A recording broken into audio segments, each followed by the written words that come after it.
इसलिए मैंने कहा था कि मनेव मनुष्याणाम कारण बंधन मोक्षेयो, अर्थात यदि मन तुम्हारा स्वामी है और तुम उसके अधीन हो तो वो तुम्हें माया के बंधन में जकड़ता रहेगा, और जब तुम मन पर काबू पालोगे और उसके स्वामी हो जाओगे तो वही मन तुम्हें मोक्ष के द्वार तक ले जाएगा। हे मधुसूदन, ये कहना तो बहुत आसान है कि तुम मन पर काबू पालो, मन के स्वामी बन जाओ, परंतु यही तो सबसे दुष्कर कार्य है। हे केशव, मन तो वायु की तरह चंचल है। जिस प्रकार बहती हुई हवा पर काबू पाना असंभव है, इसी प्रकार इस चंचल मन को अपने अधीन करना अति दुष्कर काम है। हे अर्जुन, तुम्हारा यह कहना सत्य है कि मन अति चंचल है, उसे अपने वश में करना बहुत मुश्किल है। मुश्किल है जनार्दन, असंभव है। नहीं अर्जुन, मुश्किल अवश्य है परंतु असंभव नहीं है। तुम्हारा कहना है कि मन को वश में करने का कोई तरीका, कोई साधन भी है? अवश्य है। क्या है वो तरीका? असंशयम महाबाहो मनो दुर्निग्रहं चलम अभ्यासेन तु कौन्ते वैराग्येन च गृह्यते। अर्थात मन को वश में करने के लिए उस पर दो तलवारों से प्रहार करना पड़ता है। एक तलवार अभ्यास की है और दूसरी तलवार है वैराग्य की। अभ्यास और वैराग्य? हां, अभ्यास और वैराग्य। देखो अर्जुन, अभ्यास का अर्थ है निरंतर अभ्यास।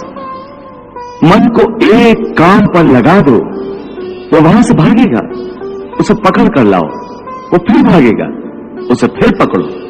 ऐसा बार बार करना पड़ेगा।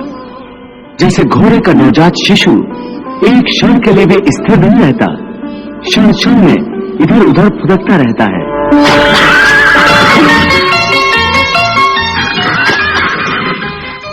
उसी प्रकार मन भी क्षण क्षण में इधर उधर फुदकता रहता है। एक चंचल घोड़े की तरह मन भी बड़ा चंचल होता है, और ऐसे चंचल मन को काबू करना उतना ही कठिन है जैसे किसी मुंहजोर घोड़े को काबू करना। ऐसे घोड़े को काबू करने के लिए सवार जितना जोर लगाता है, घोड़ा उतना ही विरोध करता है और बार बार सवार को ही गिरा देता है। परंतु यदि सवार दृढ़ संकल्प हो तो अंत में वो सरकश घोड़े पर सवार हो जाता है।